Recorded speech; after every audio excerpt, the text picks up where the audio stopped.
If you're new here, please subscribe. Follow the MMA Superfan on YouTube for all the latest interviews and the latest news in the world of combat sports.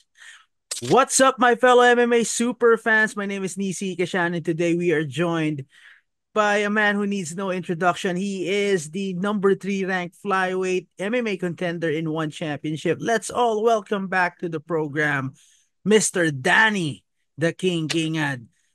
Oh, Champ, kamusta? Kamusta lahat? It has been a few days since your fight or since your rematch against Adriano Moraes at 1169 which happened at the Lumpini Boxing Stadium in Bangkok, Thailand. Champ, kamusta? Kamusta yung pagka-process mo nung laban? Was it difficult to accept the circumstance?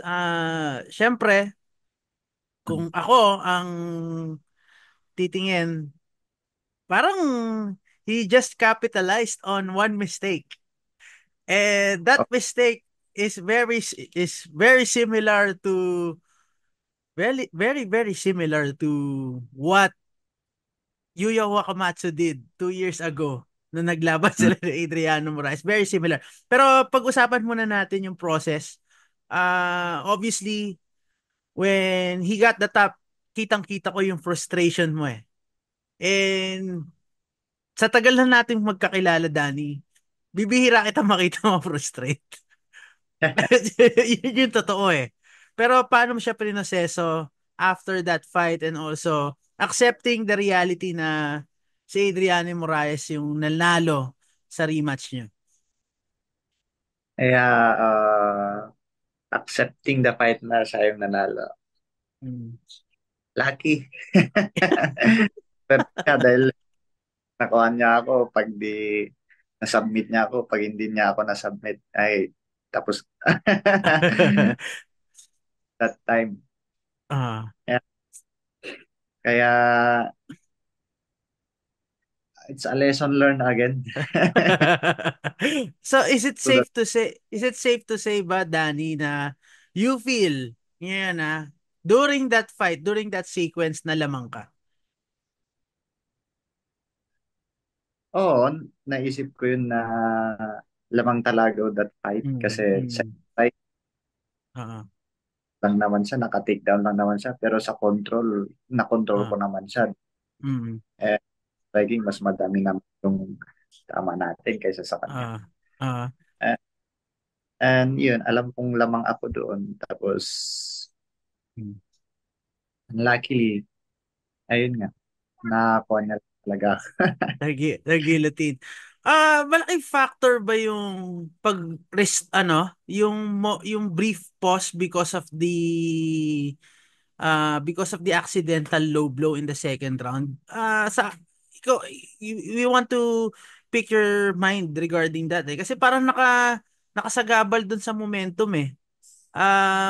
Bago mangyari yung accidental, pareho kayo nag-flying knee. Unfortunately, sa kanya tumama sa iyo. Pero Oo. obviously may momentum eh. From your end eh. Malaking factor ba 'yon na nagkaroon ng pause dahil alam mo 'yon, you're establishing your rhythm. I think ano lang kasi yun, medyo, kaya nagpa-stop ako, nag-ano yung growing cup ko. Oo. Nag, anong tawag doon? Nalihis. Nalihis. Oo. Oo.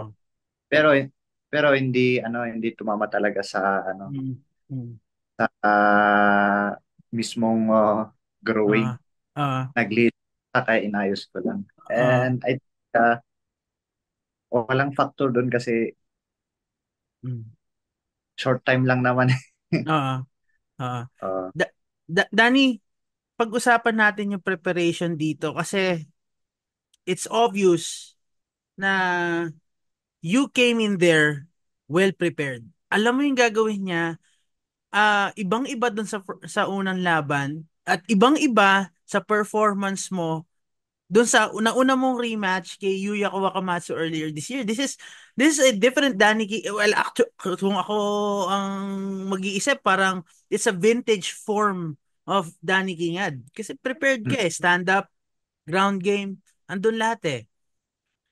Ano yung mga bagay na ginawa mo during the training camp? Masasabi mo ba na this is the really the most comprehensive game, most comprehensive training camp na nagkaroon ka throughout your career kasi alam mo rin yung nakataya sa laban na to.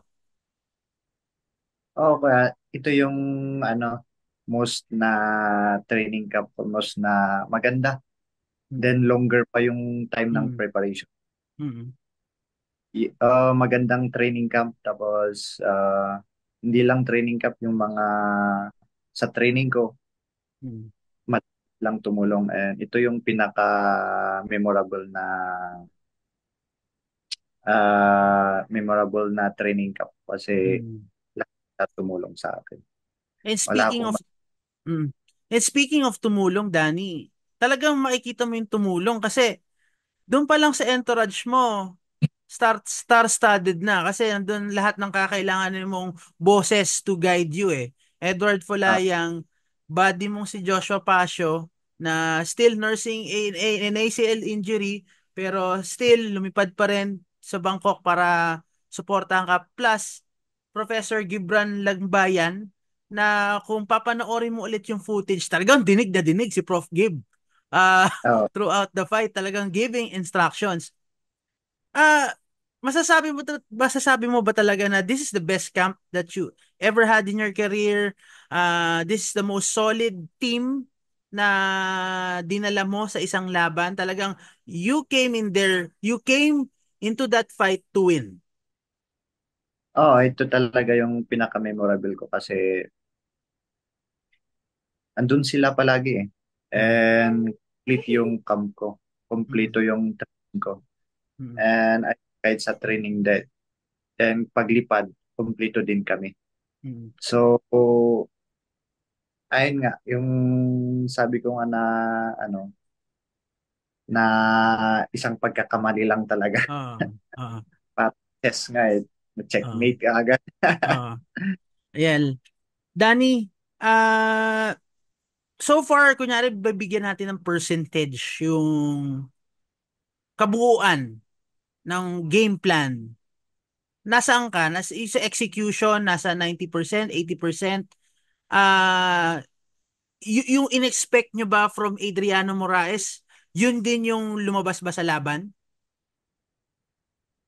Yung na-expect namin kay Andriano Romaes, Moraes ay hindi yun yung hindi yun hindi yun yung dapat na lumabas na ano, submission niya sa atin. Ah, Kasi yung ah, akala namin kasi yun ang nasa back control. ah, Yun ah. yun expect namin na dun niya ako kukunin, pero ayun nga, unexpected na ganun yung nangyari. So, so ibig mong sabihin talagang, okay, let's go back to that sequence. Were you looking for a takedown nung tumayo ka? Kasi you wrestled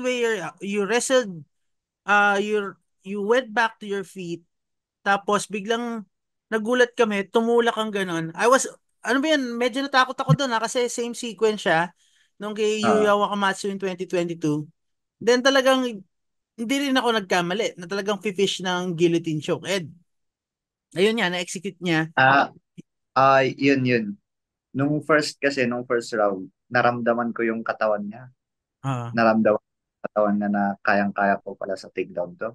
ah, And then sa second round, ah, kukunin ko talaga sana sa takedown. Kasi madali lang ma-takedown siya eh, kasi lusot yung kamay ko ah, sa ring. yeah, Eh, ayun nga, expected nga tumalon pala siya, tapos ah. naggilot yan. So, so basically, Danny, everything na, okay, merong sa submission, sabi mo nga, sa submission lang talaga kung how yung finishing niya, doon lang talaga nagkaiba. Pero so far naman, sa approach niya, yun yung talagang pinaghandaan nyo. And so far din, kung sabihin natin in terms of preparation, of execution, na-execute nyo naman at least 90%. 90% of that na-execute namin yung mga game plan. Okay. Tapos, okay naman yung mindset. Mm. Danny, balik tayo dun sa first round. Talagang ang bigat ng mga binitawan mong ground shots. Uh, Nayanig siya doon. Obviously, he got hurt. Were you surprised na this time around talagang nasaktan mo siya? Oo, naramdaman ko kasi yun nung first round. Sa Ah, nung pag-armbar niya sa akin, pinound ko siya. mm, At yun, akala ko nga na na siya, mm, nahilo na siya. Tinuloy ko, bigla gumising, mm, mm, kumawak sa akin. ah, Kaya ah. meron. Danny, so far, ano yung masasabi mo? Yun nga, nabanggit mo kanina, lesson. Ano yung biggest lesson sa'yo?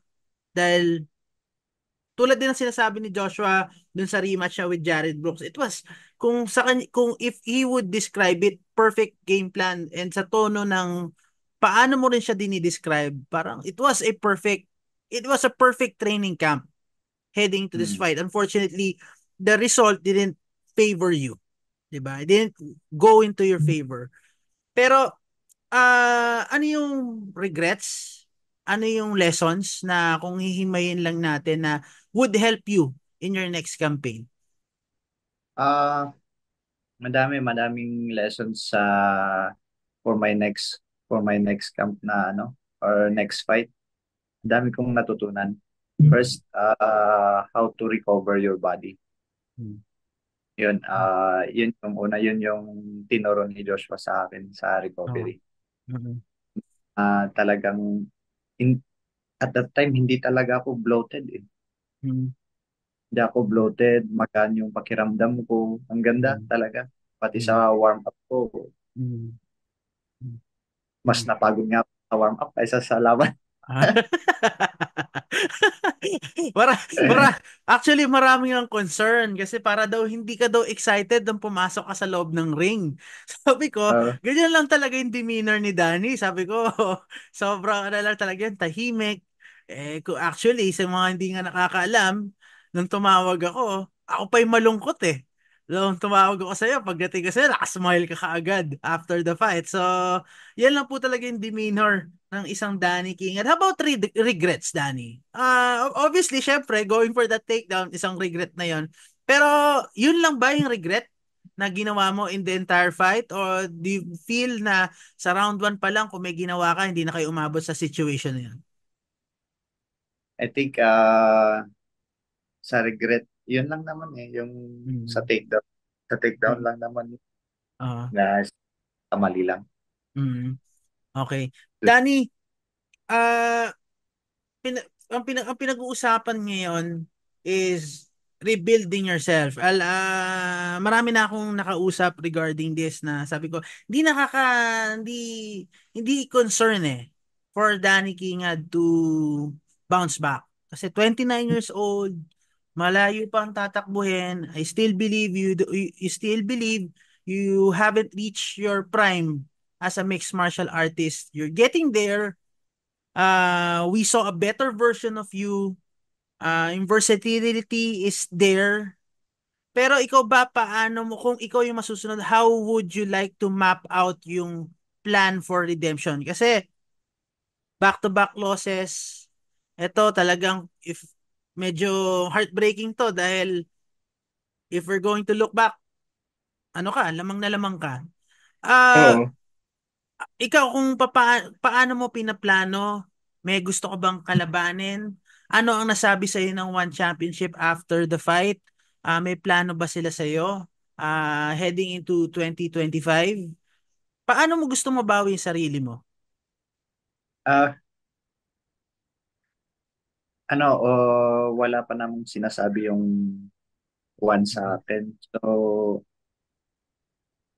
sa akin na back-to-back na losses, I'll motivate myself again para Mm. Mm. mag-training. Mm. Hindi na ulit. Ah, di ba? Yan ang gusto ko kay Danny. Never say die. Parang Hinebra. Ah, Pero speaking of kalaban, kasi merong mga significant movements nangyayari ngayon. Ah, 'Di ba? Marami nagsasabi na dapat yung bakanteng flyweight title nakataya na dapat sa laban na to. Unfortunately, hindi nangyari 'yon. And ah, it just positions with that victory, it positioned Adriano Moraes to become the next in line. O sabihin natin to earn a shot at the vacant one flyweight MMA world title. Pero yung makakalaban is still a big question mark. Yuyo Wakamatsu is fighting on December 7 if I'm not mistaken against a newcomer. We can look that up. Ang pangalan niya is Gilbert Nakatani from the United States. Tapos may rumored, ewan ko kung by the time na mapanood nila to is already announced, pero it's going to be this guy versus this guy on December 7. Merong galing strawweight na aakyat ng flyweight, tama ba? To fight a former foe ni Danny Kingad. Isipin nyo na lang kung sino yon. Pero it's interesting kasi yung taong yon na aakyat ng flyweight, gusto rin niyang lumaban talaga for the flyweight title. Tinitignan mo ba yon na possible ang manalo doon na labanan sa Adriano Moraes para sa vacant championship? possible si ano sa yung strawweight na yun Oo. Oo. na umakyat. Mm-mm. Oh, possible silang Na, championship belt kay Andriano. If oo. sino yung mananalo doon. Mm-mm. So far, paano mo nakikita yung strawweight na yun? Sige, pag-usapan na natin. Lagay na lang natin. Ayoko na magbigay ng ibang clue. I hope, kung mapanood nila tong video na to, at least, alam na nila kung sino yung pinag-uusapan natin. Pero pag hindi, hulaan nyo na lang. Pero, kamusta yung chances niya? Kasi yung strawweight na yun, familiar din sa inyo eh. For sure, napag-usapan niya rin ni, ni buddy mo. Ni Oo. buddy mo yung strawweight na yun. Aakyat ng flyweight. Kung kayo, paano niyo inassess ni Joshua yon? Na if he would move up to flyweight, ano yung chances niya? Mm, I think yung ano niya lang, yung chance niya lang doon is maka-take yung mga takedowns niya eh. Oo. Tapos yung kakatwid, Oo. yun yung yun yung isang ano niya, Adjustment. adjustment niya. Oo. Tapos yung isa naman, magkakatwid siya. Pero ang Oo. problem, Oo. short time, December 7. Oo. May 2 weeks na lang ata Oo. natitira. Oo. So, hindi, Yun. teka lang. So, I think yung, tama ba? Yung dati mong mga kalaban, yung dati mong kalaban, bababa, aakyat? Ay, bababa o magsistay sa flyweight? yung, Dati mong mga kalaban. Hindi yung strawweight yung ano, si Kidlat. yung dati kong Oo, kinalaban, nakalaban. Oo. ay, oh, ano siya, magkakatwid siya sa, Mm. Mm. kasi Okay. natalo siya eh. Oo. Okay. Pero Sabi niya, mm, pero itong nakalaban mo also improving yung striking niya. Yung nakalaban mo dati is improving yung striking niya pero hindi rin biro ang ground game nito ah. So oh, paano mo i-compare yung ground game nung dati mo nakalaban dito sa strawweight na to? ah, pagka i-compare ko yung ano niya, yung ground game nila, mas ano yung dati kong nakalaban, mas pulido yung ground niya. Oo. And may wrestling din to eh. Mm. Mm. Mm. So, it's going to be interesting December 7. Nabanggit na ni Danny, Ah, December 7. So, it's something to look forward to this coming December. Pero Danny, obviously, the goal here was to the goal last weekend was to beat Adriano Moraes to move closer to the vacant championship. ah, Ngayon ba yung belt nasa utak mo or nandun ka sa point na darating din yon, let's rebuild muna? Ah, yung nasa lahat, andun na yun lahat. Yung Ah, meron self, tapos ah, I think ah. I will rebuild myself again. Mm. Danny, concerned ba sa'yo yung, of course, na pag-uusapan to sa social media na, okay, marami sa mga kasama mo sa Lions Nation MMA na naghahangad to rebuild themselves. Kevin Bellingon, Stephen Loman, pero kay Kevin, meron tayong good news. Abangan na lang Mm. nila. Pero yung paghahangad nila o yung wish nila to rebuild themselves or sabihin natin to embark on a road to redemption, medyo naging matagal eh. Ikaw ba Oh, kinakabahan ka to face that kind of ordeal knowing that syempre galing ka sa talo, gusto mong makabawi eh. Ikaw ba kinakabahan ka na maaring malagay ka rin in the same position? At ano ang gagawin mo? Ano ang gagawin mo? Anong gagawin ng Lions Nation MMA para maiwasan to? oo. Meron yung time talaga na kinakabahan ka. Mm. Napunta ka sa losses, tapos yung mga Mm. kalaban mo is Mm. former champion. Mm. Then, ayun, pinagtulungan namin to para may prepare yung fight na to and Mm. makuha yung panalo. At Mm. unluckily, makuha yung Ah. panalo. Ah. Danny, what's the plan now? Ikaw ba kung papipiliin ka, do you want to return as early as next year? Kahit sino bang kalaban ang gusto mo? Marami pa namang available kung titignan in the rankings na hindi mo pa nakakalaban. May Huyong, marami pa eh. Marami pang pwedeng makalaban. Marami din pa usbong sa flyweight. Pero are you concerned na sabihin nila dahil nga sa nangyaring development, Yuya Wakamatsu is fighting a newcomer, tas may mga papasok na sa division nyo na gusto ring makakuha ng title shot. Are you fine with the idea na so far, dahil kahit sabihin natin you're ranked number 3, pero mare-relegate ka muna into a gatekeeper? Is it fine for you as long as uh, you get some fights, rebuild yourself, and eventually makabalik ka ulit into position of fighting for the number 1 contender spot? Yeah, for me, okay sa akin yung mag-rebuild ako. Mm.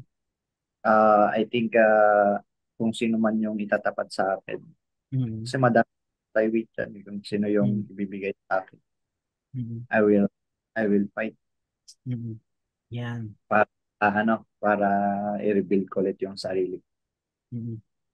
Yan. Pero the assurance ngayon na pwede natin mabigay sa mga fight fans, particularly your fans, na kahit ganun yung naging resulta, it was a costly mistake, still in high spirits pa rin ang Mm. nag-iisang The King ng Lions Nation MMA. Ano ulit yun? I mean, you still high spirits ka. I mean, optimistic ka pa Still, rin na kahit ganun yung nangyari, ganyan pa rin. Hindi pa rin huli ang lahat para sa'yo. Kasi pag-usapan din namin to over the phone ni Champ Edward eh, na parang, oy, di ba kasi, sinasabi na, 29 na si Danny, magcha-champion pa ba to? Pero kung babalikan natin, 33 nag-champion si Champ Edward, tapos 31 naman si Kevin, nakakuha niya yung undisputed championship, 31. Ikaw ba, nakikita mo yung sarili mo na parang, sige lang, merong mga bagay na pinasasarap ng panahon. oo. Sa akin, ano lang eh, kahit nga 40s, pwede pa ako mag-champion.